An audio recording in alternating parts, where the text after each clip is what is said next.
Encerrada a discussão, em votação. Para declarar voto, Para senhor declarar presidente. voto, o vereador Sandro Fantinel. Senhor presidente, eu fiquei escutando atentamente aí os colegas. Declarar voto, presidente. Né, suas falas. E eu queria dizer o seguinte, volto a dizer de novo a mesma coisa. Agradeço ao vereador Cláudio Libardi pela explanação, que era isso que faltava, né? E quero dizer que essa PEC, por uma parte, né, do Congresso Nacional, é o que já foi falado, é um grito de socorro. E não adianta, eu votarei favorável à moção, porque é um absurdo, né?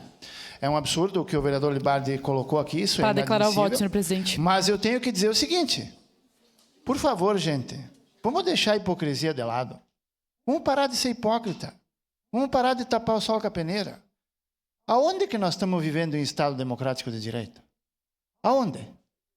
Aonde que uma pessoa que não tem mais cargo público é julgado pelo STF em vez de passar pelo primeiro, segundo e terceiro estágio, como é o Estado democrático de direito? Hoje não acontece mais isso. Não acontece mais isso.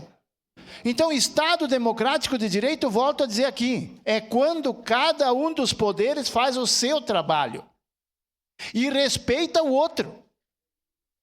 Isso não está acontecendo. O vereador Rafael acabou de falar aqui.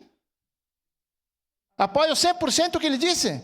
Eu nem vou falar no nome do cara, porque senão ele me bota uma tornozeleira. Mas como? De que jeito? Cadê o Estado democrático de direito? Se existisse Estado democrático de direito, esse medo não existiria. E é esse o problema. Essa PEC foi muito mal feita. E por isso eu vou votar favorável. Foi muito mal feita. Mas se tivesse feito de uma forma diferente, sabe o que eu vou dizer, vereador D'Ambrosio, para concluir, senhor presidente?